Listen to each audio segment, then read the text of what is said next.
Weet julle, vir my is een van die mees aangrypendste gedeeltes in die hele boek Daniël.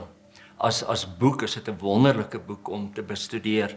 Maar as daai 3 vriende voor koning Nebukadneser staan met 'n dreigende dekreet van dood wat oor hulle hang as hulle nie voor sy goue beeld gaan neerval en dit aanbid nie, dan sê hierdie manne vir daardie koning: Koning, ons aanbid 'n God wat ons sal red, en hy het die mag om dit te doen.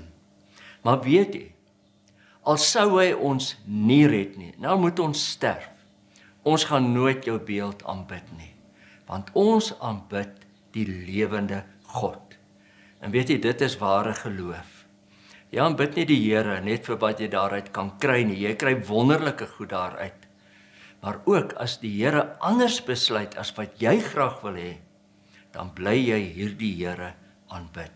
Dit is ware aanbidding.